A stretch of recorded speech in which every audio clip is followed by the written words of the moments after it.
South India shopping mall festival and wedding celebrations సరికొత్త designs తో అద్భుతమైన కలెక్షన్.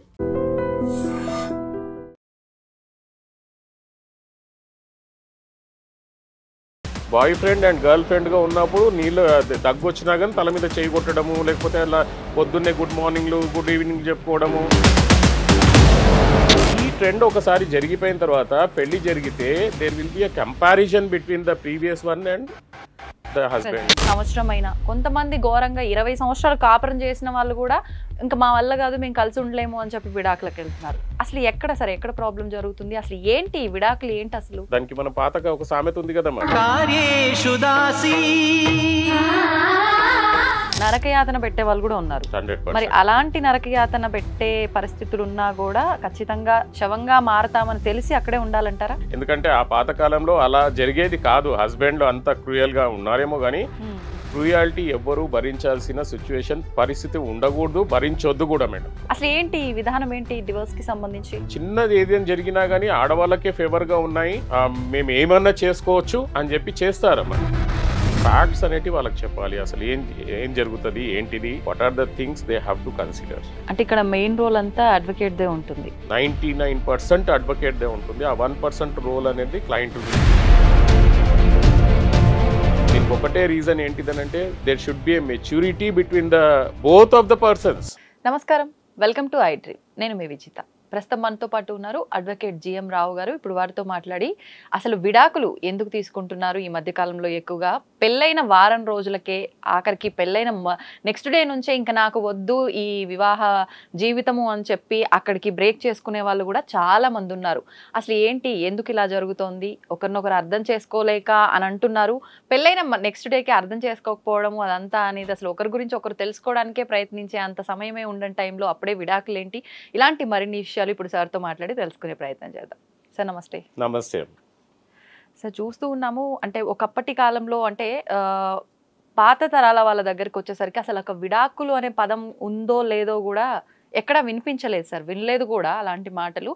ఇప్పుడు జనరేషన్స్ గ్యాప్ పెరుగుతున్నా కొద్దీ మారుతున్నా కొద్దీ విడాకులు అనే పదం అనేది పెళ్లి కంటే ఎక్కువ పాపులర్ అయిపోయిందేమో అనిపిస్తుంది సార్. నిజంగా అంటే ఈరోజు పెళ్ళి అవుతుంది, రేపే వద్దనుకున్నా ఓకే పేరెంట్స్ అంగీకరిస్తున్నారు, అందరూ అంగీకరిస్తున్నారు, అప్లై చేసుకుంటున్నారు, అయిపోతుంది. సంవత్సరం అయినా కొంతమంది ఘోరంగా 20 సంవత్సరాలు కాపురం చేసిన వాళ్ళు కూడా ఇంకా మా వల్ల కాదు మేము కలిసి ఉండలేము అని చెప్పి విడాకులకు వెళ్తున్నారు. అసలు ఎక్కడ సరే ఎక్కడ ప్రాబ్లం జరుగుతుంది, అసలు ఏంటి విడాకులు ఏంటి అసలు? చాలా బ్యూటిఫుల్ టాపిక్. అందులో ఎవరు అడిగిన క్వశ్చన్స్ కూడా మీరు అడిగారు. బట్ యాజ్ యూజువల్గా జస్ట్ ఒక్క వినాయకునికి ధ్యానం చేసుకొని మనం స్టార్ట్ చేద్దాం. వక్రతుండ మహాకాయ కోటి సూర్య సమప్రభ నిర్విఘ్నం కురుమే దేవ సర్వకార్యేషు సర్వదా గురుర్బ్రహ్మ గురుర్విష్ణు గురుదేవో మహేశ్వర గురు సాక్షాత్ పరబ్రహ్మ తస్మై శ్రీ గురవే నమః. మీరు ఈ డివోర్స్ గురించి మీరు ఏదైతే అనుకుంటున్నారో అది 110% కరెక్ట్. మనకు ముందు ఎప్పుడు మనము డైవర్స్ అనేది రేరెస్ట్ అంటే రేరెస్ట్. డైవర్స్ అంటే భయం ఉండేది, సొసైటీలో ఏమనుకుంటారు డైవర్స్ అయిన తర్వాత అనేది భయం ఉండేది. ఇప్పుడు ఆ భయం లేదమ్మా. సింగిల్ మదర్ కల్చర్ వచ్చేసింది మన దగ్గర. సింగిల్ మదర్ అన్న ప్రాబ్లం లేదు, ఏమీ ప్రాబ్లం లేదు. మ్యారేజ్ ఇట్ సెల్ఫ్ వాజ్ ఒక మ్యారేజ్ అనేది ఒక పవిత్ర బంధం. ఆ సంస్కృత మంత్రాల మధ్యలో మనము పెళ్లి చేసుకొని ఒకరికొకరు మనం ప్రామిస్ చేసుకుంటాము, నేను జీవితం అంతా నీతోనే ఉంటాను అది అవన్నీ ప్రామిస్ చేసుకొని 7 అడుగులు మనం తిరుగుతాము. పాపం ఆయన పెళ్లి పంతులు మ్యారేజ్ మంత్రాలు చదివేస్తాడు, కొంతమంది చెప్తారు, కొంతమంది దాని అర్థం కూడా చెప్పరు. అంటే పెళ్లిలో ఏం మంత్రాలు చదువుతున్నారు, మీరు ఏం ప్రామిస్ చేస్తున్నారు అని కొన్ని పెళ్లిలలో నేను చూస్తే మనకు అసలు మామా అనుకోండి మీరు అని అంటాడు. సో ఆ రకంగా వాళ్ళకు పెళ్లి ప్రామిసెస్ అనేటివి ఏంటి తెలియదు. ఒకటమ్మా, మీరు దీన్ని తప్పు అనుకుంటారో నిజం అనుకుంటారో, శ్రీకృష్ణుడు సత్యభామ కాలు పట్టుకున్నాడని చెప్పి మీరు విన్నారు ఇప్పుడు.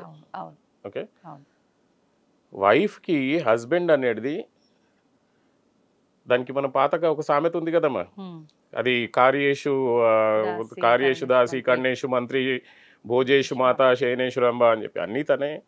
హస్బెండ్ కూడా అట్లాగే ఉండాలి. ఇప్పుడు ఆమెకు జ్వరం వచ్చింది, కాళ్ళు నొస్తున్నాయి అని అంటే ఎవరేం చేయాలి? హస్బెండ్ కాళ్ళు నొత్తడంలో ఏం తప్పేం లేదు, బికాజ్ ఒకరికొకరే బతకాలి అక్కడ. అదే రకంగా హస్బెండ్ తోడు కూడా ఉండాలి. కానీ ఈ కాన్సెప్ట్స్ అన్నిటినీ ఇన్కల్కేట్ చేయాల్సింది ఎవరు? తల్లిదండ్రులు. తల్లిదండ్రులు పెళ్లికి ముందు అసలు పెళ్లి జీవితంలో నువ్వు ఎలా మేలుకోవాలి అనేది చెప్పాలి. లేదా ఇప్పుడు ఉన్న సమాజంలో ప్రీమెరిటల్ కౌన్సిలింగ్ అనేది ఒకటి సెంటర్స్ పెట్టాలి. ప్రీమెరిటల్ కౌన్సిలింగ్ అని చెప్పి మ్యారేజ్ అయిన తర్వాత బిహేవియర్ ఎట్లా ఉండాలి, మీరు ఒకరికొకరు ఎలా అర్థం చేసుకోవాలి అంటే ఖచ్చితంగా నీడ్ అంటారా సార్? ఖచ్చితంగా నీడ్ అయితే ఇప్పుడు అయిపోయిందమ్మా. మరి మన పెద్దవాళ్ళ దగ్గరికి వస్తే ఆ టైంలో ఇలాంటివన్నీ ఏమీ లేవు కదా సార్? ఇది చాలా మంచి క్వశ్చన్ అమ్మా. పెద్దవాళ్ళ దగ్గరకు వస్తే ఇవి లేవు అని అంటే చాలా రీజన్స్. దాంట్లో ఒక main reason out of my own research నా క్లయింట్స్ ద్వారా నేను నేర్చుకుంది ఏంటిదని అంటే, ఆ కాలంలో ఒక అమ్మాయి ఒక అబ్బాయి అనేది ఒక ఊర్లో ఒక చిన్న ఎన్విరాన్మెంట్లో బతికేవాళ్ళు. ఒకళ్ళు ఇంకోళ్ళతో తిరిగే వాళ్ళు కాదు. ఓకే, నౌ ఈ జనరేషన్లో కాస్మోపాలిటన్ సిటీలో ఇల్లు ఒక దగ్గర ఉంటుంది, కాలేజ్ ఒక దగ్గర ఉంటుంది. It is not, I'm not talking about any one of the person. అబ్బాయి గర్ల్ ఫ్రెండ్స్ ఉంటారు, గర్ల్ ఫ్రెండ్కి బాయ్ ఫ్రెండ్స్ ఉంటారు. ఇక్కడ ఏమైపోయింది, బాయ్ ఫ్రెండ్ అండ్ గర్ల్ ఫ్రెండ్గా ఉన్నప్పుడు నీళ్ళు దగ్గు వచ్చినా కానీ తల మీద చేయి కొట్టడము, లేకపోతే అలా పొద్దున్నే గుడ్ మార్నింగ్లు గుడ్ ఈవినింగ్లు చెప్పుకోవడము, సినిమాలకు తీసుకెళ్ళడం, ఇవన్నీ చాలా బాగుంటాయి పెళ్ళికి ముందు అవన్నీ.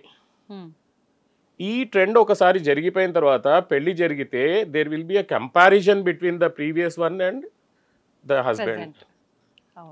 ఆ లవర్ ఏమో డైలీ మంచిగా చూసుకుంటారు, ఓకే, గర్ల్ ఫ్రెండ్ కానీ బాయ్ ఫ్రెండ్ కానీ ఆ లైఫే వేరు. అసలు చిన్నగా ఏడుస్తే నువ్వు ఎందుకు ఏడుస్తున్నావు అని చెప్పి ఖర్చిపిచ్చేవాడు ఉంటాడు, దగ్గొస్తే తల మీద కొట్టేటోడు ఉంటాడు, ఇటేమో కొట్టాడు హస్బెండ్. సో కంపారిజన్ అనేది స్టార్ట్ అవుతుంది. నా గర్ల్ ఫ్రెండ్ అట్లుండే కదా, నా బాయ్ ఫ్రెండ్ ఇట్లా ఉండే కదా అని చెప్పి ఇంటర్నల్ సైకలాజికల్ కంపారిజన్ స్టార్ట్ అయ్యి, those psychological comparisons and these things are causing separations. Okay. So నేను చూసిన చాలా మంది కేసెస్లలో కూడా మ్యారేజ్ సెకండ్ డే విడిపోతున్నారమ్మా. ఎందుకు విడిపోతున్నారు? ఇఫ్ దే హ్యావ్ ఐదర్ ఈయనకు గర్ల్ ఫ్రెండ్ ఉన్నా ఆయనకు బాయ్ ఫ్రెండ్ ఉన్నా ఏదో బలవంతంగా పెళ్లి చేసినా కానీ దే ఆర్ నాట్ అడ్జస్టింగ్. అవును. సో ఇప్పుడు మనం తల్లిదండ్రులు చేయాల్సింది ఏంటంటే, ఆమె ఇష్టానుసారంగా నువ్వు ఎవరికైనా ప్రేమించినావా కనుక్కోవాలి. Because that government also says that after 18 years the adult person can make their own decision. బలవంతం కూడా చేయొద్దు, అప్పుడే కానీ వాళ్ళు బతుకుతారు వాళ్ళ జీవితం. 18 years వచ్చిన తర్వాత వాళ్ళు చూసుకోవచ్చు. అలా అని అంటే పిల్లలకు నచ్చినట్టుగా చేస్తే అందులోనూ వాళ్ళు ఎంతవరకు సంతోషంగా ఉంటున్నారు సార్? వాళ్ళ ఇష్ట ప్రకారంగా చేసుకున్న పెళ్ళిళ్ళు కూడా విడాకుల వరకు వచ్చాయి, మాకన్నా ఎక్కువ మీకే తెలుసుంటాయి. అవును, అది కూడా కరెక్టే. ఇట్లాంటి సిచ్యుయేషన్స్లలో మీరు అన్నది 110% కరెక్ట్. వీళ్ళు రీసెర్చ్ చేసి పెళ్లి చేసుకోవడము, ఎవరు అమ్మాయి ఓన్గా రీసెర్చ్ చేసి పెళ్లి చేసుకోవడం ఒక రకం. మదర్ అండ్ ఫాదర్ నా అమ్మాయికి వీడే సూట్ అవుతాడని చెప్పి పెళ్లి చేసినవి కూడా ఫెయిల్ అయిన రోజులు ఉన్నాయి. మదర్ అండ్ ఫాదరు జీవితాంతరం బాధపడ్డ రోజులు కూడా ఉన్నాయి. ఓకే, సో దీనికి నేను ఆల్వేస్ యాజ్ ఏ స్పిరిచువల్ పర్సన్గా నేను ఒకటే చెప్తాను, these are all because of our previous karma. Nobody can identify whether I am going to get a good husband, good wife or not. Isn't it? So that all it should be, అంటే మన లోపల కూడా depend అయి ఉండాలి. 99% మన లోపల depend అయి ఉండి how we are reacting based on that the marriage will start. మ్యారేజ్లో ఒకసారి ఒక పర్సన్ ఏదో కోపంలో ఉన్నాడంటే ఇంకో పర్సన్ శాంతంగా బిహేవ్ చేయడంలో అది కాంప్రమైజ్లో మ్యారేజ్ సెటిల్ అవుతుంది. ఒక ఇద్దరు గొడవ పడ్డారని అంటే మాత్రం విడిపోతుంది. ఈ మ్యారేజ్ ఈ డైవర్స్లు పెరిగిపోవడానికి రీజన్స్ ఇవైతే ఇండిపెండెన్సీ అనేది సపరేట్ ఇంకొక రీజన్. పాతకాలంలో మనకు 90% అనుకోవచ్చు మనం, అప్పుడు కూడా ఐఏఎస్లు ఉన్నారు, అప్పుడు కూడా ఇందిరాగాంధీ కూడా ప్రైమ్ మినిస్టర్ ఉంది. సో అప్పుడు ఏంటిదంటే అండి, బట్ డిపెండెన్సీ అనేది హస్బెండ్ మీద ఎక్కువగా ఉండేది. మీరు నమ్ముతారో లేదో, మా మదర్కి మా ఫాదర్కి గొడవ వచ్చి ఇంటికి వెళ్ళిపోయినప్పుడు మా తాత చిన్నగా ఉన్నాను ఆమెకు ఒకటే చెప్పి పంపించాడు. నేను మాట్లాడతాను బెట్ట అని చెప్పి పిలిచి మాట్లాడి సెట్ చేసి పంపించి, మా ఫాదర్ బయటికి వెళ్ళిపోయిన తర్వాత నేను చిన్నగా ఆడుకుంటుంటే విన్నా, ఇప్పటి నాకు మెమరీలో ఉంది. చూడు బెట్ట, గుర్తుపెట్టుకో, ఒకసారి పెళ్లి చేసి ఇచ్చిన తర్వాత శవం అదే ఇంట్లో నుంచి బయటికి రావాలని, ఇది నువ్వు బయటికి రాకూడదు, ఏది ఉన్నా కానీ అడ్జస్ట్ కావాలా అని చెప్పి పంపించాడు. అట్లా చెప్పేవాళ్ళు ఇప్పుడు ఎక్కడున్నారు? అంటే ఒక రకంగా పెద్దవాళ్ళు ఇలాంటి మాటలు చెప్పడం కరెక్టే, అది వినడము కరెక్టే. ఇప్పుడున్న సిచ్యువేషన్లో ఒక కోడలిగా ఒక అమ్మాయి ఒక అత్తవారింటికి వెళ్ళింది అని అంటే బాగా చూసుకునే వాళ్ళు ఉన్నారు, నరకయాతన పెట్టే వాళ్ళు కూడా ఉన్నారు. మరి అలాంటి నరకయాతన పెట్టే పరిస్థితులు ఉన్నా కూడా ఖచ్చితంగా శవంగా మారతామని తెలిసి అక్కడే ఉండాలంటారా? ఉండొద్దండి. ఇప్పుడు ఏంటంటే మన బిఎన్ఎస్ ఐపీసీ నుంచి బిఎన్ఎస్ మారినట్టుగా మనకు కూడా ఇక్కడ లాస్ మారాలి యాక్చువల్గా. ఎందుకంటే ఆ పాతకాలంలో అలా జరిగేది కాదు. హస్బెండ్లు అంత క్రూయల్గా ఉన్నారేమో కానీ అట్లా లేని సిచ్యుయేషన్లోనే వీళ్ళు చెప్పి ఉంటారు, అట్లా లేదు కదా, నీకేం లేదు కదా అట్లా అని. కానీ క్రూయాలిటీ ఎవ్వరూ భరించాల్సిన సిచ్యువేషన్ పరిస్థితి ఉండకూడదు, భరించొద్దు కూడా మేడం. ఎందుకంటే highest cruelty which A person can not tolerate, అది ఎవరు భరించాల్సిన పనే లేదు. దేర్ ఆర్ లాస్, పోలీస్ ఉన్నారు, లాస్ ఉన్నాయి. సో అట్లాంటి సిచ్యువేషన్ ఎట్టి పరిస్థితులలో నోబడీ షుడ్ టాలరేట్. అంటే 99% మనం అవకాశం ఇచ్చి చూడాలా madam, whether this is going to work out or not. ఇంకా చచ్చిపోతాను నేను అక్కడే ఉండి అన్న తర్వాత మాత్రము it's of no use to be there. So they have to come out of that place. Okay sir, అయితే ఇప్పుడు వరకు మనం మాట్లాడుకున్న దాన్ని బట్టి, నార్మల్గా సమాజంలో జరుగుతున్న దాన్ని బట్టి చూస్తే అభిప్రాయ భేదాలు, అర్థం చేసుకోలేకపోవడము, ఒకరి అంటే ఇప్పుడు అభిప్రాయం అంటే వాళ్ళకి నచ్చింది మనకు నచ్చదు, మనకు నచ్చింది వాళ్ళకి నచ్చదు. పోనీ ఒకరినొకరం అర్థం చేసుకున్నాము, అభిప్రాయాలు కలవకపోయినా అంటే అలా అర్థం చేసుకునే మనస్తత్వం లేదు కాబట్టి విడాకుల వరకు వెళ్ళిపోతున్నాము. ఇప్పుడు మీరు ఇందాక చెప్పినట్టు పెద్దవాళ్ళు ఎవరైనా ఉన్నారు దాన్ని సరి చేస్తున్నారు అని అంటే ముందుకెళ్ళొచ్చు. అలా పెద్దవాళ్ళు ఉండే పరిస్థితులు కూడా ఇప్పుడు చాలా తక్కువగా కనిపిస్తున్నాయి కాబట్టి విడాకుల వరకు వెళ్ళటం చూస్తున్నాం. కానీ నిజంగా అసలు విడాకులు తీసుకోవాల్సిన పరిస్థితులు ఏంటి చట్టం రీత్యా? నిజంగా ఈ సిచ్యువేషన్లో తీసుకునే విడాకులు కరెక్టు, ఈ సమయంలో విడాకులు తీసుకోవాలి, అలాంటి సిచ్యువేషన్స్ ఏమైనా ఉన్నాయా? తప్పకుండా. విడాకులు ఎప్పుడు తీసుకోవాలి? 45 years ఏజ్ వచ్చేసింది, హస్బెండ్కో 50 సంవత్సరాలు, ఇద్దరు పిల్లలు ఉన్నారు. సార్ నాకు ఇప్పుడు విడాకులు కావాలి, మేము కలిసి ఉండలేకపోతున్నాము. ఇట్లాంటి సిచ్యుయేషన్ వచ్చినప్పుడు విడాకుల మీనింగ్ ఏంది, విడాకులు ఎవరు తీసుకోవాలి అని అనుకుంటే, నెక్స్ట్ మళ్ళీ మ్యారేజ్ చేసుకోవాలి అని అనుకునే వాళ్ళు తీసుకుంటే బెస్ట్ విడాకులు. దానికే పనికొస్తుంది. విడాకులు మనం అంటే బ్రాడ్గా డివైడ్ చేస్తే మెంటల్ విడాకులు ఒకటి, ఫిజికల్ విడాకులు ఒకటి అండి. మైండ్లో నుంచి ఒక పర్సన్ని డిలీట్ చేసినామంటే అదే విడాకులు. ఇంకా పేపర్ మీద విడాకులు ఎందుకు కావాలి అని అంటే ఇంకో మ్యారేజ్ చేసుకోవాల్సి వస్తేనే మనకు డివోర్స్ అవసరం పడుతుంది, కానీ మిగతా దానికి దేనికి అవసరం పడుతుందమ్మా? Isn't it? 20 years 24 yearsలో ఉన్నారు, పాడి వస్తలేదు, పిల్లలు లేరు, ఇంకో పెళ్లి చేసుకుందాం అనుకుంటున్నాం. Yes, divorce is very much important. So at that moment you have to go for the divorce. లేకపోతే నేను చాలా మందికి నేను ఏం సజెస్ట్ చేస్తాను, 40 years 45 years 50 yearsలో వచ్చిన వాళ్ళకి ఏంటంటే, నీకు ఇప్పుడు ప్రాబ్లం ఏందమ్మా, డివోర్స్ ఎందుకు కావాలి నీకు అని అంటే, లేదు సార్ డైవర్స్ కావాలి అంతనే. అంటే ఏం చేస్తావు డైవర్స్ తీసుకోవాలంటే, నేను సపరేట్గా ఉంటాను. సపరేషన్కి ఫైల్ చేయి, డైవర్స్ అవసరం లేదు కదా, నువ్వు సపరేట్ ఉండాలనుకుంటున్నావు, సపరేషన్ ఫైల్ చేయాల్సిన పని కూడా లేదు, నువ్వు వెళ్ళిపోయి బయట ఉండి అయిపోయింది.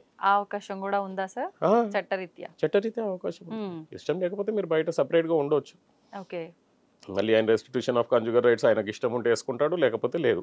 యాక్చువల్లీ ఇప్పుడు అంటే విడాకులు తీసుకుంటే కంప్లీట్గా ఇంకా నీకు నాకు ఏ సంబంధం లేదు కాబట్టి నువ్వు ప్రతి దాంట్లో వచ్చి నా నెత్తిపైన అన్ని తీసుకొచ్చి రుద్దాల్సిన ఒక అవసరం నీకుండదు, పడాల్సిన అవసరం నాకు ఉండదు అనే ఫీలింగ్ ప్రతి ఒక్కరిలో ఉంది. ఒకవేళ అంటే మాకు మేము అనుకొని సపరేట్గా ఉన్నాము అని అంటే ఏదో ఒక రోజు వాడొచ్చి మళ్ళీ ఇంటి మీద గొడవ చేయొచ్చు, నేనే వెళ్ళి ఏదైనా కమాండింగ్ చేయొచ్చు. అంటే ఇలాంటి థాట్స్ ఎక్కువ ఉండటం వల్ల అందరూ డైవర్స్కే వెళ్తున్నారేమో సార్, ప్రిఫర్ చేస్తున్నారు. అంతే కదా? కరెక్ట్ అమ్మా. కానీ ప్రొసీజర్ ఏంటిదంటే ఆ భయం కూడా ఉంటుంది. ఆ భయము మనకు ఉన్నప్పుడు ఏం చేయాలంటే, సపరేట్గా ఉండి డొమెస్టిక్ వైలెన్స్ యాక్ట్ ప్రకారంగా ప్రొటెక్షన్ ఆర్డర్స్ గురించి అప్లై చేస్తే కోర్ట్ అనేది ప్రొటెక్షన్ ఆర్డర్ ఇచ్చేస్తుంది. నేను ఏమి అడగట్లేదు మేడం, నాకు మానిటరీ బెనిఫిట్స్ వద్దు, నాకు ఏమి వద్దు, నేను పీస్ ఆఫ్ మైండ్తో బతకాలనుకుంటున్నాను, నేను సపరేట్గా ఉంటున్నాను, నా కాళ్ళపైన నేను బతుకుతున్నాను, నా హస్బెండ్ నన్ను డిస్టర్బ్ చేస్తాడేమో అని చెప్పి నాకు చేస్తాడు ఆల్రెడీ, అట్లా చేయకుండా మీరు ఆర్డర్స్ పాస్ చేయండి అంటే ప్రొటెక్షన్ ఆర్డర్స్ అనేటివి ఉంటాయి. So that she can leave in peace. He should not be able to, he cannot disturb either directly or indirectly. Okay, అసలు మనం ముందు అంటే ఈ డీప్ టాపిక్లోకి వెళ్ళే ముందు విడాకుల్లో కూడా రకరకాలుగా వింటూ ఉంటాం. అంటే నిజంగా చట్టం దృష్టిలో ఎన్ని సెక్షన్స్ ఉన్నాయి, ఏ రకంగా విడాకులకు అప్లై చేస్తే ఏ ప్రాసెస్లో విడాకులు వస్తాయి, ఎంతకాలం పడుతుంది, ఇదంతా ఉంటుంది. అంటే ఒక ఫార్మెట్ మా అందరికి బయట తెలిసినంత వరకు మాత్రం విడాకులు అంటే ఇద్దరికి అంగీకారం ఉంటే తొందరగా వస్తాయి, లేదు ఒకరే ఫైట్ చేస్తున్నారు విడాకుల కోసము అంటే ఇంకా సంవత్సరాలు కోర్టు మెట్లు ఎక్కుతూనే ఉండాలి, దిగుతూనే ఉండాలి. ఈ రెండు మాత్రమే మాకు తెలిసినవి సార్. అసలు ఏంటి ఈ విధానం, ఏంటి డివోర్స్ కి సంబంధించి? కరెక్ట్గా అడిగారమ్మా మీరు. ఈ విధానం గురించి చాలామంది దాచిపెడుతూ ఉంటారు. ఎందుకనంటే పబ్లిక్ ఎవరైతే సఫర్ అవుతున్నారో వాళ్ళు భయపడతారని చాలా విషయాలు దాచిపెడుతున్నారు. మీరు అడగడం వల్ల నేను ఈరోజు చెప్తున్నాను. విడాకులలో అందట్లా ఫస్ట్ ఏంటిదనంటే మ్యాక్సిమంగా జరిగే విడాకులు కంటెస్టెడ్ డివోర్స్ అంటాం. ఆ కంటెస్టెడ్ డివోర్స్ ఏంటిదనంటే ఒకరు నేను డివోర్స్ కావాలి అని చెప్పి ఇంకోళ్ళు నాకు డివోర్స్ నేను ఇవ్వను అని చెప్పి. ఓకే. ఓకే, దీన్ని కంటెస్టెడ్ డివోర్స్ అంటాం. అండ్ ఈ divorce there are many acts. There is a Hindu Marriage Act, Indian Divorce Act, Parsi Divorce Act. ఆ రకంగా డిఫరెంట్గా ఉన్నాయి. యూనివర్సల్ సివిల్ లా అని చెప్పి దాని గురించి ఇవన్నీ క్లబ్ చేసి ఒకటే తెద్దామని చెప్పి గవర్నమెంట్ ప్రయత్నంలో ఉంది. There are some differences between some of the acts. Divorce యాక్ట్లో మనకు 2 years గ్యాప్ ఉండాలని, ఇందులో ఏమో 1 year ఉండాలని.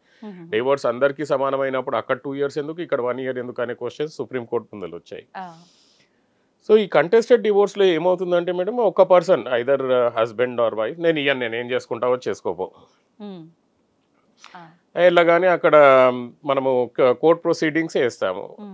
ఈ సిచ్యువేషన్స్లలో చాలామంది ఏంటిదంటే మిస్గైడ్ చేస్తుంటారు మేడం జనాలకు. పాపం అంటే ఇప్పుడు ఒక అథారిటీ దగ్గరికి వెళ్తున్నప్పుడు మనము our mind will be like A hypnotic mind. ఏది చెప్పినా కానీ డైరెక్ట్గా వెళ్ళిపోతుంటుంది.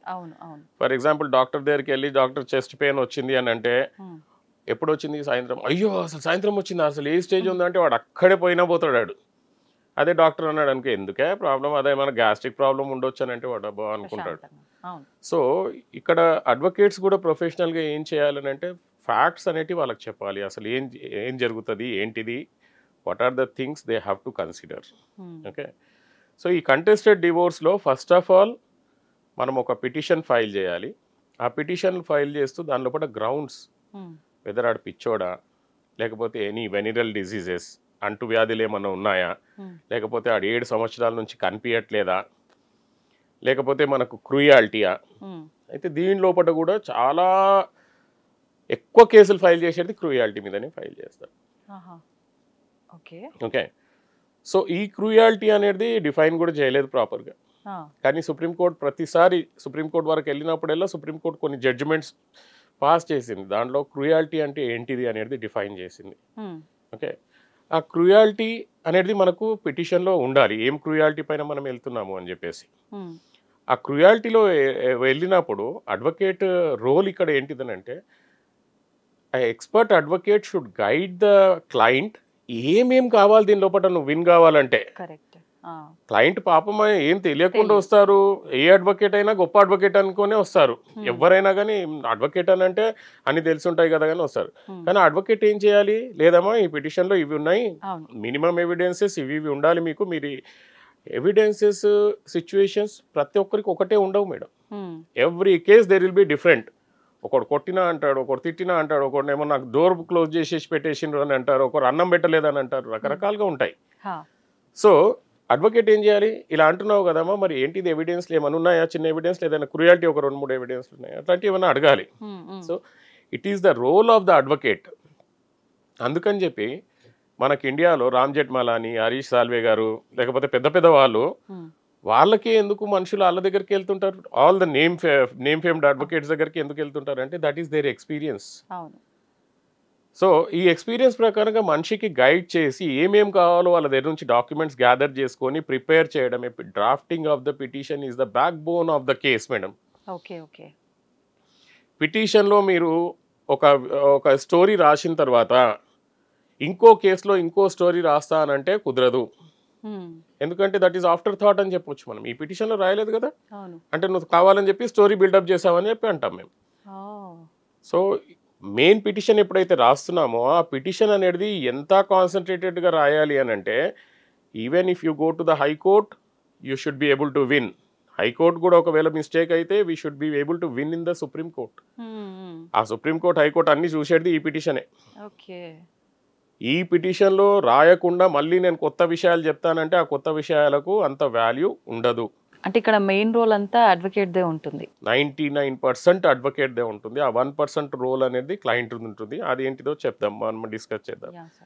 సో ఈ 99% రోల్లో పిటిషనే కాకుండా madam cross examination is one of the greatest thing and which is very very very important thing in the trial. Okay. ఆ క్రాస్ ఎగ్జామినేషన్ అనేది నేను చెప్పాలనుకుంటే మన టోటల్ అడ్వకేట్స్లో నుంచి కొంతమంది మాత్రమే చాలా స్కిల్డ్ క్రాస్ ఎగ్జామినేషన్ చేయగలుగుతారు.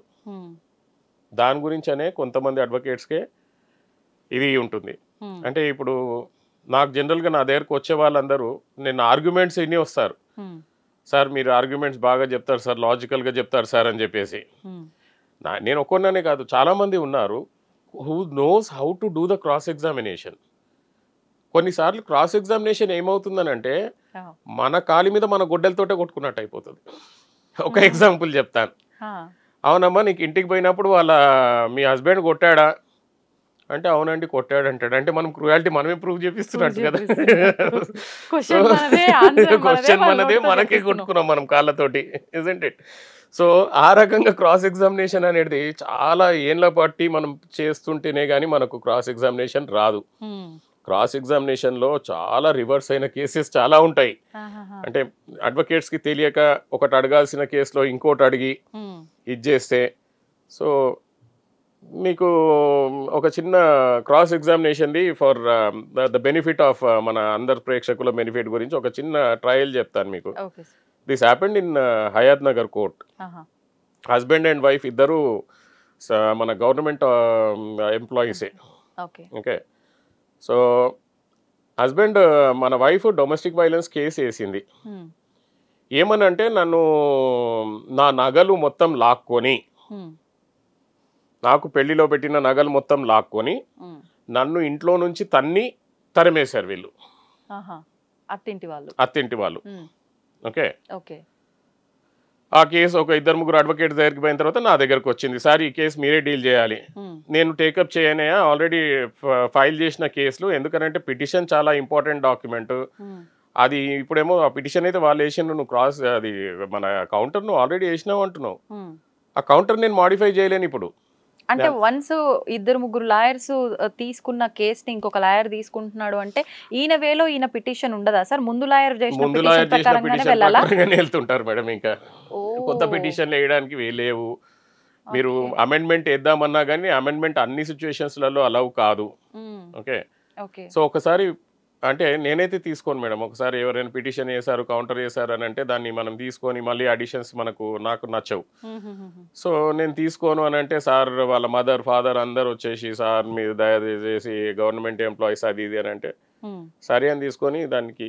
And research is also very much important in every case by the advocate. Research అంటే ఏ రకంగా సార్? వీళ్ళ దగ్గర నుంచి అడిగి తెలుసుకోవడమేనా? వీళ్ళ కేసు ఇక్కడ ఉంది మేడం. ఫర్ ఎగ్జాంపుల్ రీసెర్చ్ గురించి చాలా మంచి క్వశ్చన్ ఇది. ఈమె ఒక వైఫ్ పిటిషన్ వేసింది, అఫిడేవిట్ వేసింది. పిటిషన్లో అఫిడేవిట్లో ఎన్ని కాంట్రాడిక్టరీ స్టేట్మెంట్స్ ఉన్నాయి మనం చూడగలగాలి. పిటిషన్ అండ్ ఎవిడెన్స్లో ఏమేమి చెప్తుందో దానికి ఏం ఎవిడెన్స్ పెట్టిందో చూడగలగాలి మనం. మన వర్షన్ ఏంటిది మనం ప్రెజెంట్ చేయగలగాలి. మన దగ్గర ఏమైనా ఎవిడెన్సెస్ ఉంటే దాన్ని కౌంటర్గా మనం ప్రెజెంట్ చేయగలగాలి. అంటే ప్రతి ఒక్కటి ఫిజికల్గా ప్రూఫ్ చూపించాలంటారా సార్? కొన్ని సిచ్యువేషన్స్లలో కంపల్సరీగా చూపెట్టాలి. ఎలాంటి సిచ్యువేషన్స్? ఇప్పుడు ఒకటి ఎగ్జాంపుల్ చెప్తాను మీకు. అదే హయాత్ నగర్ కోర్టుది. హయాత్ నగర్ కోర్టులో ఈ రకంగా క్లెయిమ్ చేశారు, నా నగలన్నీ లాక్కొని నన్ను ఇంట్లో నుంచి అన్ని తరిమేశారు. Okay. Cross examination start before the judge ముందర cross examination started. So judge గారు సార్ ప్లీజ్ ప్రొసీడ్ అన్నారు. మీ పేరు ఏంటిదంటే చెప్పారు పేరు అది ఇది. అమ్మ మీరు ఏ రోజు వెళ్ళిపోయారు అని అంటే సో అండ్ సో డేట్ రోజు. ఎందుకు వెళ్ళిపోయారంటే వీళ్ళు నా నగలు లాక్కొని నన్ను తన్ని ఎలగొట్టేశారు సార్. Very good. నగలు లాక్కొని తన్ని ఎలగొట్టేశారు. ఏ నగలమ్మా? పెళ్లిలో పెట్టిన నగలు, పెళ్లి ఫోటో చూపెట్టిన. ఇగో ఇదే కదా నీ నెక్లెస్, ఇది లాక్కున్నారా అంటే ఇది లాక్కున్నారు సార్, ఇదే ఎక్కువ సార్, ఇది కాస్ట్, ఇది లాక్కొని నన్ను పంపించేశారు సార్. నేను ఇంకో ఫోటో చూపెట్టా అంటే మళ్ళీ ఒకసారి చూడండి ఇదే నా నగలు అని అంటే ఇదే. ఆ ఫోటో వేరు ఈ ఫోటో వేరు, రెండు ఒకటే కదా అని అంటే అవును రెండు ఒకటే సార్. సెకండ్ చూపెట్టిన ఫుల్ ఫోటో చూపెట్టాను. అది వారం కిందట వాళ్ళ స్కూల్లో ఫంక్షన్లో దిగిన ఫోటో. అది ఫేస్బుక్లో పెడితే దానిలోంచి డౌన్లోడ్ చేసి చూపెట్టాను. ఫాల్స్ ఇక్కడ జడ్జికి చూపెట్టినాం. జడ్జి గారు ఇది ఫుల్ ఫోటో చూడండి, this is the full photo of her recent, just last week మన 15th August ఆర్ సంథింగ్ ఫంక్షన్లో తను అవే నగలు వేసుకొని కోర్ట్ని మిస్లీడ్ చేస్తుంది అని చెప్పేసరికి ఇంకేం చేస్తారండి, క్రాస్ ఎగ్జామినేషన్ అయిపోయిందని అంటున్నారు జడ్జి గారు. అలా ఆమె కూడా షాక్ అనమాట. యాక్చువల్లీ సార్ ఇప్పుడు ఇక్కడ ఆమె చెప్పింది పెట్టిన కేసు ఫాల్సా, నగ గురించి చెప్పింది ఫాల్సా? కేసు ఫాల్స్, నగ గురించి చెప్పింది ఫాల్స్, అదొకటి. ఇంకా కొన్ని పోతే మొత్తం అన్ని ఫాల్స్ ప్రూవ్ చేసుకుంటూ పోయాను నేను. సో ఇప్పుడు ఇక్కడ అడ్వకేట్ ది మైండ్ ఏంటిది madam, it is out of box thinking. ఆమె పెట్టింది దానికి ఎట్లా ప్రూవ్ చేద్దాం అనే బదులుగా నేనేం చేశాను, ఆమె మొత్తం లింక్డ్ ఇన్ ప్రొఫైల్ అన్ని ప్రొఫైల్ చెక్ చేసుకుంటూ కూర్చోరా బాబు అని చెప్పి వాళ్ళ హస్బెండ్ చెప్పాను. ఎక్కడెక్కడ చెక్ చేస్తావో చెయ్యి అంటే, సార్ ఇవన్నీ చెక్ చేసినా ఈ ఫోటోలు అనేది దొరికిపోయాను. ఇప్పుడు మీరు అందరికి జాగ్రత్త పడడానికి ఒక చిన్న హింట్ కూడా ఇచ్చినట్టు జాగ్రత్త పడడం కాదమ్మా, ఫాల్స్ కేసు వేయడం అనేది చాలా డేంజర్. ఇంకా వేరే వాళ్ళకు తెలియదు, ఐదర్ హస్బెండ్కి కానీ వైఫ్కి కానీ తెలియని విషయం ఏంటిదంటే, ఇట్లాంటి ఫాల్స్ కేసు పెడితే మనం కోర్టులో అపోజిట్ పార్టీ పర్జురీ కేసు వేయొచ్చు. ఇట్ ఈస్ అంటే మిస్లీడింగ్ ద హానబుల్ కోర్ట్ కింద పర్జురీ కేసు వేస్తే లోపల పోతారు. ఫాల్స్ కేసు పెట్టిన వాళ్ళు ఎవిడెన్స్ మీద మీరు ఫాల్స్ చెప్పడము ఇవన్నీ చేస్తే హాయిగా కోర్టు లోపల పెడుతుంది. సార్ ఒక్కసారి అంటే ఏంటంటే ఫాల్స్ కేసు పెట్టున్నారు అని అంటే ఈమెకి తనతో కలిసి ఉండడం ఇష్టం లేదు, ఏంటో సమ్ రీజన్స్ అయి ఉండొచ్చు. ఇన్ని రోజులు కలిసి ఉన్నారు, ఇప్పుడు ఇష్టం లేదు విడిపోవాలనుకుంటున్నారు. అట్లా అడిగితే ఎవ్వరు విడాకులు ఇవ్వరు, నచ్చజెప్పి పంపిస్తారు. కాబట్టి ఫాల్స్ చెప్పాల్సి వచ్చిందేమో, మేబీ ఇలా చెప్తే ఆయన వస్తుంది, నేను ఆయనకు విడిగా ఉండొచ్చు అని. అట్లాంటి సిచ్యువేషన్స్ క్రియేట్ అయితే అప్పుడు ఎట్లా హ్యాండిల్ చేస్తారు? ఒకవేళ నిజంగా నాకు ఆయనతో కలిసి ఉండడం ఇష్టం లేదు, రీజన్స్ ఏం లేవు, నాకు అప్పుడు నచ్చింది ఇప్పుడు నచ్చట్లేదు, మరి నాకు డివోర్స్ వస్తాయా? అది big question, correct question. Let us complete one topic of contested divorce. Contested డివోర్స్లో ఈ రకంగా క్రాస్ ఎగ్జామినేషన్ జరుగుతుంది, తర్వాత ఆర్గ్యుమెంట్స్ ఉంటాయి. ఆర్గ్యుమెంట్స్ తర్వాత మనకు ఆర్డర్ వస్తుంది, ఇద్దరు తరఫున ఆర్గ్యుమెంట్స్ ఉంటాయి. ఇక్కడ మీకు చెప్పినట్టుగా ఏంటిదనంటే అడ్వకేట్ రోల్ అనేది మ్యాక్సిమంగా అడ్వకేట్ రోల్ ఉంటుంది. Is the person who should guide the clients. Clients role, వాళ్ళు కేసు విన్ కావాలంటే ఏంటిదంటే వాళ్ళ దగ్గర ఉన్న ఎవిడెన్స్లు, ఉన్న నిజాలు అన్ని అడ్వకేట్కి చెప్పడం బెటరు. అడ్వకేట్ దగ్గర కానీ డాక్టర్ దగ్గర కానీ నిజాలు దాస్తే మాత్రము the problem, client should face the problem. Okay, so advocate దగ్గర డాక్టర్ దగ్గర నిజాలు అనేది దాచిపెట్టకూడదు, ఉన్నది ఉన్నట్టుగా చెప్పాలి ఏం జరిగింది అని చెప్పేసి. అండ్ నెక్స్ట్ థింగ్ ఏంటిదంటే అడ్వకేట్ని ఇరిటేట్ చేయించకూడదు. రోజుకు ఒకసారి ఫోన్ చేసి ఏమైంది సార్ అని అంటే అడ్వకేట్ అనేది నాకు అవసరం లేదు ఇట్లాంటి కేసు అని అంటాడు. థర్డ్ పాయింట్ ఏంటిదని అంటే చాలా మంది ఉండదు కానీ ఇప్పుడు జరుగుతున్నాయి. పాపం అడ్వకేట్ కూడా ఈరోజు బతకడానికే కదా ఏదైనా ప్రొఫెషన్, వాడు వెళ్తే నాకు ఏమైనా అమౌంట్ వస్తుందని అనుకుంటాడు. ఈ క్లయింట్స్ ఏంటిదంటే చాలాసార్లు client advocate amount fees pay చేస్తలేరు. ఫీజు అయినప్పుడు అడ్వకేట్ కోర్టుకి వెళ్ళాడు, జడ్జి క్లియర్గా చెప్తుంది ఇయ్యనట్టున్నారు ఫీజు, అందుకే రాలే అడ్వకేట్ అని అంటారు. సో క్లయింట్ తన కేసుని సక్సెస్ఫుల్గా చేసుకుంటూ పోవాలంటే ఒక ఫీజు అగ్రి అయిన ఫీజుని మాత్రము రెగ్యులర్గా ఏ టైంలో ఒక పిట్ చేసేయాలో ఆ టైంలో ఇస్తేనే అడ్వకేట్కి ఒక ప్రోత్సాహంగా ఉంటుంది. ఫర్ ఎగ్జాంపుల్ మనకు 3 కేసులు ఉన్నాయి అనుకుందాం ఒక అడ్వకేట్ దగ్గర, సింపుల్గా చెప్తున్నాను. 3 కేసులు ఉండి ఒక పర్సన్ మనకు ఇద్దరు పర్సన్స్, ఒక పర్సన్ మనకు అమౌంట్ పే చేయలేదు అనుకోండి, అతని దగ్గరికి వెళ్ళాల్సిన పని లేదు కదా, 2 కేసులు చూసుకుంటాడు. So based on the payment ఇతను కూడా ఎక్కడ పోవాలి ఎక్కడ లేదని సైకాలజికల్గా డిసైడ్ అయిపోతాడు. And at least once in a month client should talk to the advocate, take the appointment, SIT with him for at least 15 minutes and discuss, sir నా కేసు ఏంటిది, నా నుంచి ఇంకేమన్నా ఇన్పుట్స్ కావాలా మీకు, ఈ రకంగా ప్రొసీడ్ చేస్తే మనము కంటెస్టెడ్ డివోర్స్ కంప్లీట్ చేసుకుంటాము. మీరు ఫస్ట్లో అడిగిన క్వశ్చన్కి దీంట్లో ఆన్సర్ ఏంటిదంటే, ఈ కంటెస్టెడ్ డివోర్స్ ఇద్దట్లో ఎవరు వద్దు అనుకున్నా కానీ these divorce can be dragged for 15 years వరకు మనం ఈ కేసుని పొడిగించవచ్చు. ఈ విషయము చాలా ఛానల్స్లో కానీ ఏ యూట్యూబ్లో కానీ చెప్పరు. ఎందుకు అని అంటే ఇట్లా చెప్తే క్లయింట్ మన దగ్గర రాడు, మనకు డబ్బులు ఉంటాయి అని చెప్పి. సో ప్రాబ్లం ఏంటిదనంటే ఒక వైఫ్ అండ్ హస్బెండ్ డైవోర్స్కి వెళ్ళారు. ఓకే, హస్బెండ్కి డైవోర్స్ కావాలి, వైఫ్కి డివోర్స్ వద్దు. ఎందుకు వద్దు అని అంటే పిల్లలు ఉంటారు, పిల్లలు ఉన్నాక నిజంగానే ఎవరు పెళ్లి చేసుకోరు కదా. సో ఆమెకు డైవర్స్ వద్దు కానీ వీడికి డైవర్స్ కావాలి, వీడు డైవర్స్ చేస్తాడు. 5 years తర్వాత డైవర్స్ గెలిచాడు అనుకోండి వీడు, అది వైఫ్ ఏం చేయొచ్చు, she can go to the high court. హైకోర్టులో కేసు మినిమం 5 years డ్రాగ్ అవుతుంది, 5 to 7 years ఈ మధ్యకాలంలో. ఇక్కడ ఒక 5 years అయిపోయింది, హైకోర్టులో ఒక 5 to 7 years అంటే 12 years అయిపోయింది. హైకోర్టులో కూడా గెలిచాడు అనుకుందాం, ఇంకా గ్రేట్గా హస్బెండే గెలిచాడు. వైఫ్ ఏం చేస్తుంది, డబ్బులు ఉంటే సుప్రీంకోర్టుకి పోతుంది, అక్కడ ఒక 5 సంవత్సరాలు అంటే 15 నుంచి 20 సంవత్సరాలు కేసు లోపల జరిగిపోతాయి.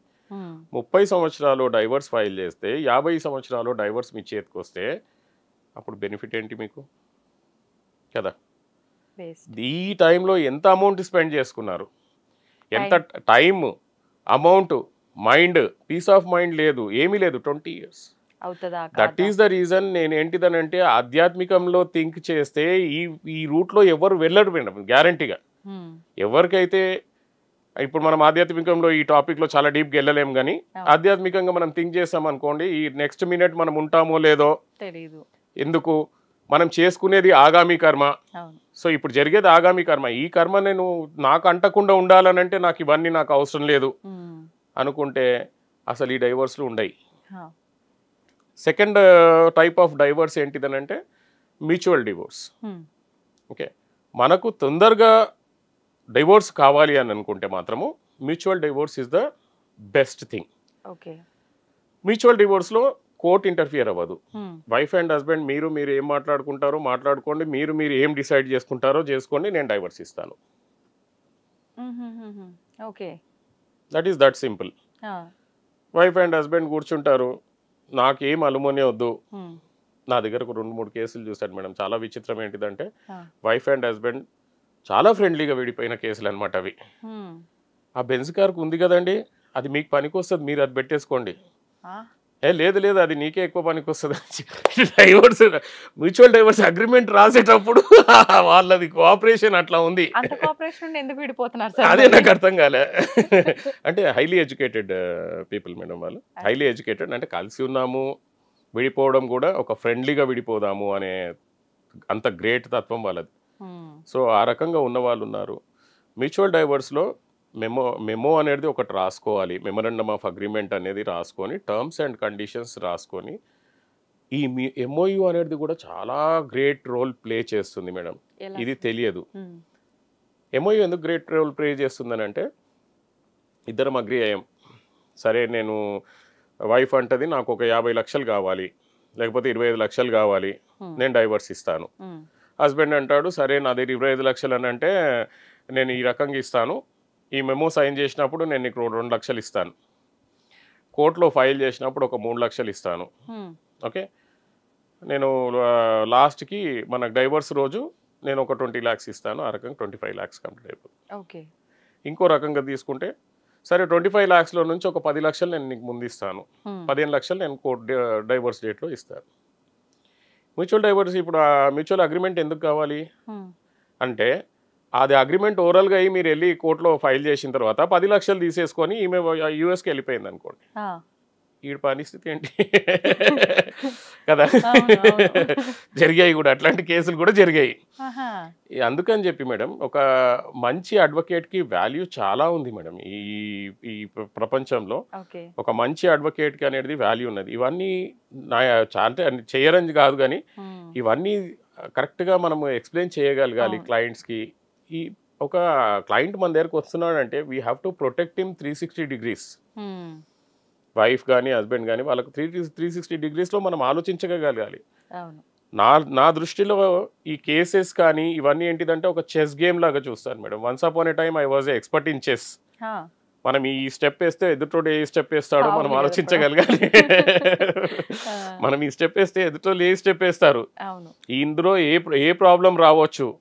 10 లక్షలను ముందు ఇచ్చేసావు, ప్రాబ్లం మనం ఇమాజిన్ చేసుకోవాలి. ఆమె నెక్స్ట్ ఆమె ఇవ్వకపోతే, డైవోర్స్ ఇవ్వకపోతే ఏంటి మన పరిస్థితి? ఆ మెమో అనేది అంత స్ట్రాంగ్ గా రాయాలి. ఇవ్వకపోతే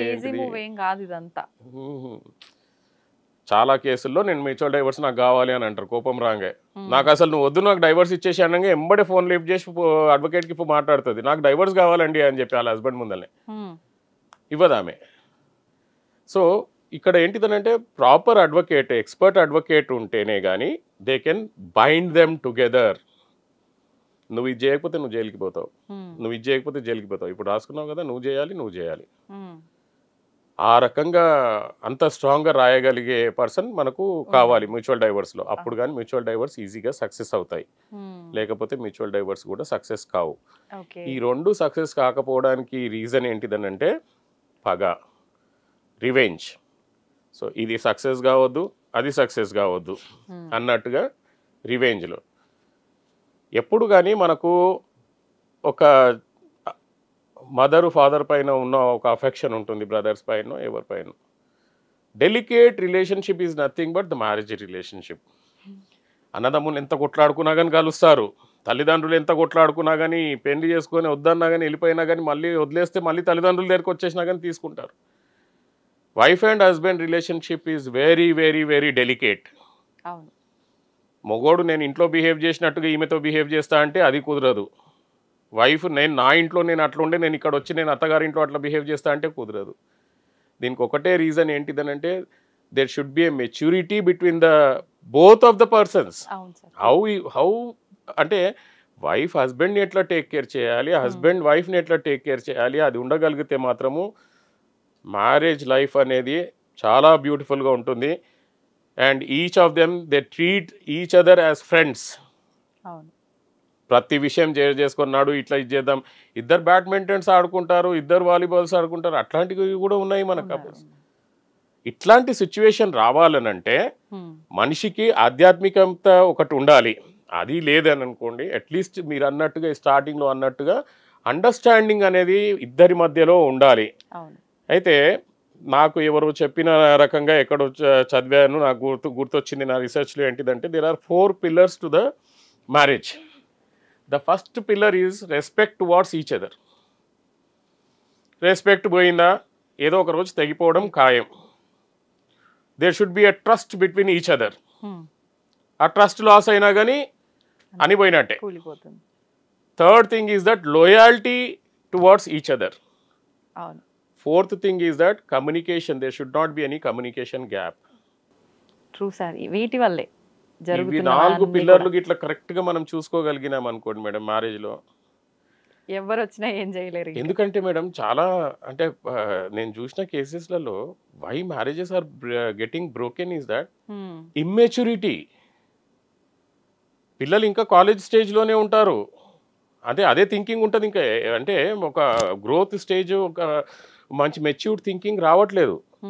అట్లనే ఉంటున్నారు, అట్లనే బిహేవ్ చేస్తున్నారు. అందుకని చెప్పి నేను నా స్టార్టింగ్లో చెప్పింది ఏంటంటే దే నీడ్ ప్రీమెరిటల్ కౌన్సిలింగ్. పెళ్లి తర్వాత ఎట్లా ఉండాలి, ఎట్లా ఈ రెస్పెక్ట్ చేసుకోవాలి, ఏదైనా డిఫరెన్సెస్ ఎట్లా వస్తే ఎట్లా సార్ట్ అవుట్ చేసుకోవాలి, ఇవన్నీ ఎవరైనా గైడ్ చేసే వాళ్ళు ఉండాలి. మనకు పాతకాలంలో మీరు అన్నట్టుగా పెద్దలు ఉండేవాళ్ళు, కానీ ఇప్పుడు లేరు. కాబట్టి we need this kind of centres. ఉన్నా చెప్తే వినేవాళ్ళు కూడా లేరు. ఇప్పుడు వినేవాళ్ళు కూడా లేరు. అన్ని మాకు తెలుసు అనే ఒక విధానం వచ్చేసింది. అవును. సో ఈ డైవర్స్ తొందరగా రావాలి అంటే మాత్రం ఇద్దరు అండర్స్టాండింగ్ లో ఉండాలి. ఓకే, డైవర్స్ అనేది అంత సింపుల్ ప్రాసెస్ కాదు. అది ఒకవేళ సింపుల్ ప్రాసెస్ అయినా కానీ రేపటి దినం మళ్ళీ దాన్ని కాంప్లికేట్ చేసే అవకాశాలు కూడా ఉంటాయి. డైవర్స్ తీసుకున్న తర్వాత కూడా నేను సెటిల్ చేస్తానంటారు, డైవర్స్ తీసుకున్న తర్వాత కూడా మళ్ళీ మెయింటెనెన్స్ చేస్తామంటారు, డైవర్స్ తీసుకున్న తర్వాత కూడా ఎన్నో కేసులు వేయవచ్చు. సో అవన్నీ ఒక మంచి అడ్వకేట్ దగ్గరికి పోతే కానీ వాళ్ళు they can guide them what are the precautions you should take not to arise any future problems. Okay సరే, ఒక చిన్న డౌట్. ఇప్పుడు యాక్చువల్గా అందరి మనసులో ఉన్న ఒక ఆలోచన ఏంటి అంటే ఆడవాళ్ళ సైడు కొంచెం ఒక చిన్న ఏదైనా మిస్టేక్ ఉన్నా, పెద్ద మిస్టేక్ ఉన్నా వీళ్ళు కనుక మగవాళ్ళదే తప్పు అన్నట్టుగా వాళ్ళ సైడ్ కొంచెం ఉన్నా కూడా ఆ కొంచాన్ని పెద్దగా చూపించి చేస్తే ఖచ్చితంగా ఆడవాళ్ళకే సపోర్ట్ ఉంటుంది. అంటే ఎట్లా అయిపోయిందంటే ఆడవాళ్ళు అనేసరికి వాళ్ళు ఏం చేసినా నడుస్తుంది, ఇంకా వాళ్ళు ఒక కేసు వేసిరంటే మగాడు బయటికి రాలేడు. ఈ ధోరణి కొంచెం ఎక్కువగా వినిపిస్తూ ఉంటుంది ఆడవాళ్ళ విషయంలో, మగవాళ్ళ విషయంలో ఈ వేరియేషన్. అది వాస్తవం అసలు నిజంగా అది మాట్లాడుకోవడం వరకైనా, నిజంగా చట్టం వరకు వచ్చేసరికి కూడా అది ఏమైనా ఉందా? ఒకసారి మళ్ళీ చెప్పండి మేడం. ఆడవాళ్ళ విషయానికి వచ్చేసరికి మగవాడు మాట వరుసకు ఒక మాట అన్నా అది నిజంగానే నన్ను అన్నాడు అని చెప్పి ఈమె కేసు వేయొచ్చు, ఆ కేసు చెల్లుతుంది. అంటే ఆడవాళ్ళకి ఇట్లాంటి విషయాల్లో ఎక్కువ ప్రథమ స్థానం ఇస్తున్నారు వీళ్ళకి సపోర్ట్ ఇవ్వడంలో ప్రతి విషయంలోనూ అని చెప్పి. లేదు అట్లా ఏం లేదు. ఓకే, ఇప్పుడు మన దగ్గర ఉన్న లీనెన్సీ ఒకటే, జెండర్ కి సంబంధించిన ఫేవర్ అనేది ఏమీ లేదు. జెండర్ బయాస్డ్ ఉన్నదమ్మా, జెండర్ బయాస్డ్ ఉన్నది. 498A పాత దాంట్లో ఉంది, BNS 85 డౌరీ హరాస్మెంట్ కేసు ఇప్పుడు కూడా ఉంది. ఓకే, BNS 498A అన్నట్టుగా 498AB మొగడికి కూడా హరాస్మెంట్ జరిగితే వాడు వేసుకోవచ్చు అనేది లేదు. ఓన్లీ ఆడామని వేయొచ్చు. Okay, and domestic violence act only ఆడవాళ్ళకి వర్తిస్తుంది. సో ఇవన్నీ మ్యాక్సిమంగా లేడీస్ని ప్రొటెక్ట్ చేయడానికి వచ్చిన యాక్ట్స్, కానీ దాన్ని లేడీస్ అనేది మిస్యూజ్ చేస్తున్నారు. That is also recognised by the Supreme Court of India. And this is a very good topic. That topic we can discuss separately because that will take 30 to 40 minutes.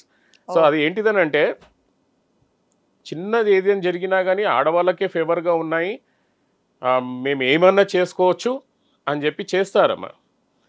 They go to the police station, they file a false complaint, they go to the Domestic Violence Act, they file a domestic violence complaint, they go to the other court and they file a maintenance case. కావాలంటే restitution of conjugal rights add చేసుకొని 4 కేసులను కలుపుకొని ఇవాళ రేపు package లాగా ఇస్తున్నారు advocates, complete package. Okay, so ఇది package ఎట్లా ఎప్పుడు జరుగుతుంది? ఒక అడ్వకేట్ అంటే I will tell you the techniques. Okay, ఒక మొగ పర్సన్ నా దగ్గరకు వచ్చాడు, సార్ నా వైఫ్ ఇట్లా చేస్తుంది, నన్ను హరాస్ చేస్తుంది, అది ఇది అని చెప్పేసి. నేను ఏం చేయవచ్చు? I can guide them properly, నువ్వు ఒక కేసు అనొచ్చు. నేను ఇట్లా కూడా చేయొచ్చు, నేను ఒక తెలివితోటి, లేదండి మనం ఇప్పుడు ఒక లీగల్ నోటీస్ పంపించాలి, ఇమీడియట్గా లీగల్ నోటీస్ పంపించాము, వస్తుందా లేదా చూద్దాం, రాకపోతే మనకే ఫేవర్ అవుతుంది అని చెప్పి లీగల్ నోటీస్ కొద్దిగా అమౌంట్ ఛార్జ్ చేసి లీగల్ నోటీస్ రాసి పంపిస్తాం. వాళ్ళు అక్కడ పిచ్చోళ్ళ అడ్వకేట్ నుంచి వచ్చిన లీగల్ నోటీస్కి వాళ్ళైతే రిప్లై ఇవ్వలేరు కదా, ఆ నోటీస్ తీసుకొని ఇంకో అడ్వకేట్ దగ్గరికి వెళ్తారు. ఆ అడ్వకేట్ ఏంటిది, అబ్బా నాకు క్లయింట్ వచ్చింది, సో ఎన్ని కేసులు చేయొచ్చు దీంట్లో నుంచి అటు చూస్తాడు. మీ హస్బెండ్ ఇట్లా అన్నాడా, ఆయనకి మోకాల మీద తెప్పిద్దాం మనం. ఆయనకి మోకాల మీద తెప్పియాలంటే మనం ఏం చేయాలా? అది డౌరీ హరాస్మెంట్ కేసు వేద్దాము, DVC కేసు వేద్దాము, మెయింటెనెన్స్ కేసు వేద్దాం, రెస్ట్రిక్షన్ ఆఫ్ కంజుగల్ రైట్స్ వేద్దాం. సార్ మరి ఎంత అవుతుంది? ఏం లేదమ్మా, అంత కలిపి ప్యాకేజ్, అంత కలిపి ప్యాకేజ్. ఆ అడ్వకేట్ అయిపోయింది, ప్యాకేజ్ ఇచ్చేసాడు. వీడికి పడింది బ్యాండ్. ఓన్లీ ఒక్క లెటర్ పంపించినందుకు, ఒక నోటీస్ పంపించినందుకు 4 కేసులు వచ్చాయి వీడి పేరు మీద. ఆ 4 కేసులు ఏం చేస్తాడు? సార్ నా మీద 4 కేసులు వేసిండు అని చెప్పి అదే అడ్వకేట్ దగ్గరకు వస్తాడు, ఎవరైతే నోటీస్ పంపించాడు. సో అడ్వకేట్కి ఒక నోటీస్ ద్వారా 4 కేసులు తెప్పించుకున్నారు. Isn't it? These are the secrets I should not disclose. But నేను చేయను, లేదమ్మా నేను చేయను. ఎందుకంటే నేను చాలా మందికి చెప్తాను, వద్దు ఇవన్నీ నాటకాలు వద్దు మనకు. That is notice, legal notice is not a public record. నీకేమైనా ఉందా డైరెక్ట్ కోర్టులో ఫైల్ చేయాలి, పబ్లిక్ రికార్డు. నువ్వు పర్సనల్గా కమ్యూనికేట్ చేయరా భయ్, వాళ్ళు కూడా నీకు పర్సనల్గా కమ్యూనికేట్ చేస్తారు. Why we should complicate this situation by involving an advocate? Family మ్యాటర్స్లో అడ్వకేట్ ఇన్వాల్వ్ అయితే కాంప్లికేట్ అవ్వడం ఖాయం మేడం. ఇంకొకటి ప్రేక్షకులు అందరు తెలుసుకోవాల్సింది, ఎవరైతే ఈ వీడియో చూస్తున్నారో వాళ్ళకి చెప్పడం ఏంటంటే, family court in fact does not allow any advocates. Family కోర్టులో అడ్వకేట్స్ అలౌ చేయడానికి లేదు, only with the permission of the court. So దాని గురించి అని చెప్పి ఫ్యామిలీ కోర్టులో ఒక ప్రొవిజన్ ఏంటిదంటే, వకాలత్తో పాటు మనం పర్మిషన్ పిటిషన్ వేసుకోవాలి. మేడం నాకు ఈమెకు తెలియదని చెప్తే ఆమెను రాసి పిటిషన్, నాకు ఏం తెలియదండి, నాకు అసలు నాలెడ్జ్ లేదు ఈ ఫ్యామిలీ లాస్ గురించి, అందుకే నాకు అమికే క్యూరీగా నేను మా అడ్వకేట్ని నేను అపాయింట్ చేయాలనుకుంటున్నాను, ప్లీజ్ నాకు అడ్వకేట్ని అపాయింట్ చేసే అధికారాన్ని ఇవ్వండి అంటే, అప్పుడు ఆమె సరే మీ అడ్వకేట్ అపాయింట్ అవుతారు. ఫ్యామిలీ కోర్ట్ కేసెస్లలో అడ్వకేట్స్ ఇన్వాల్వ్ అయితే మాత్రము మ్యాక్సిమంగా కాంప్లికేట్ అవుతుందనే మన గవర్నమెంట్ ఈ ఎనాక్ట్మెంట్ పెట్టింది. సో ఇవన్నీ ఏంటిదంటే మేడం, ఒకవేళ మన ప్రేక్షకులకు ఎవరైనా సఫరింగ్ అయ్యే వాళ్ళకు ఇదంతా నాలెడ్జ్ ఉంటే మాత్రము they will not suffer. I'm telling you. నేను ఇప్పుడు చెప్పిన రెమెడీస్ అన్నీ వాళ్ళకు ఒకవేళ ఐడియా వచ్చేస్తే ఎట్లా చేస్తే మనకు బాగుంటుంది అనేది వాళ్ళకి ఐడియా ఉంటుంది. అండ్ అడ్వకేట్స్ దగ్గరికి వెళ్ళినా కానీ they will come to know. ఇప్పుడు మనది విన్న తర్వాత ఎట్లా చేస్తే బాగుంటుంది, ఈ అడ్వకేట్ కరెక్ట్గా చెప్తున్నాడా లేదా అనేది కూడా అవును వీళ్ళు మనకు కొంచెం అర్థమవుతుంది. ఐడియాతో వెళ్తారు మీరు కాబట్టి ఇప్పుడు ఐడియాతో వెళ్తారు. అండ్ దీంట్లో మనం కవర్ చేయాల్సింది ఏంటిదంటే మేడం, ఈ ఫ్యామిలీ మ్యాటర్స్లలో this is very elaborated subject actually. నేను రీసెర్చ్ చేస్తుంటాను మ్యాక్సిమంగా on the judgments and other things even on our videos. Most of the topics which are not covered, అది పబ్లిక్ అవేర్నెస్ కోసము మనం డిస్కస్ చేయవచ్చు. Such subjects are guardians and wards act. పిల్లల గురించి చాలా అంటే చాలా ప్రాబ్లమ్స్ ఫేస్ చేస్తున్నారు జనాలు. ఒక చిన్న పాప ఉంటుంది, ఆమె అక్కడ ఉండిపోతుంది, నాన్న అంటే ఎవరు తెలియదు, నాన్న దగ్గర ఉండిపోతుంది, అమ్మ అంటే ఎక్కడ తెలియదు. ఆ సిచ్యువేషన్స్ ఇప్పుడున్న ట్రెండింగ్, బాధపడుతున్న సిచ్యువేషన్స్ అవి. And dowry harassment, false cases. So దాన్ని ఎట్లా ట్యాకిల్ చేయాలి, ఎట్లా చేస్తే మనము సమాజం అనేది కొద్దిగా పీస్ ఆఫ్ మైండ్తో బతకగలుగుతారు. అందరికీ అవేర్నెస్ వచ్చింది అనుకోండి madam. So what is what అనేది తెలుసుకుంటారు. లేకపోతే ఒక డౌరీ హెరాస్మెంట్ కేసు పడింది అనగానే వాళ్ళ ఇంటి వాళ్ళు మొత్తం రాత్రంతా నిద్ర ఉండదు వాళ్ళకు. మాకు ఇట్లా వేసేసింది ఏంటిదండి, రేపటి దినం మేము అరెస్ట్ అవుతామా, ఇది అవుతామా, పోనీ అవి వేసే వాళ్ళకు కూడా తెలియదు. వాళ్ళు అనుకుంటారు నేను నీకు జైల్లో పెట్టిస్తా అని చెప్పేసి. అసలు ఏది ట్రూ ఏది ఫాల్స్ ఇవన్నీ తెలిస్తే మనుషులకు అట్లీస్ట్ పీస్ ఆఫ్ మైండ్తో వాళ్ళు ఎలా చేయాలి, మనం ఎలా చేస్తే మనకు బాగుంటుంది అనేది తెలుస్తుందమ్మా. ట్రూ సార్, నిజంగా అంటే ఈ అవగాహన అనేది ప్రతి ఒక్కరిలో ఉండాలి. ఏం కేసు పెడుతున్నాము, ఎందుకు పెడుతున్నాము, అసలు ఎందుకు పెట్టాలి, ఎట్లాంటి పరిస్థితుల్లో పెట్టాలి, ఏం పెడితే ఏమవుతుంది, ఏం చేయొచ్చు. మీరు చెప్పింది ట్రూ. నిజంగా ఇవన్నీ ఉన్నా కూడా అసలు నిజంగా అక్కడి వరకు వెళ్ళినా మనం ఎంతవరకు, మీరు అన్నారు కదా సంవత్సరాలు అని చెప్పి, ఓకేనా అసలు అలా వెళ్ళొచ్చా వెళ్ళొద్దా, ఇలాంటివన్నీ కూడా ఆలోచించవచ్చు ఇవన్నీ తెలిస్తే. మంచి ఇన్ఫర్మేషన్ సార్. నిజంగా మళ్ళీ మనం మరొక మంచి టాపిక్స్ తీసుకొని మంచి వీడియోస్ కూడా మళ్ళీ చేద్దాం సార్. అంటే ఒక్కొక్క టాపిక్ గురించి సపరేట్ గా చేస్తే ఇంకొంచెం నాలెడ్జ్ ఎక్కువగా కూడా ఇచ్చే అవకాశం ఉంటుంది. Thank you sir, thank you very much. నమస్తే.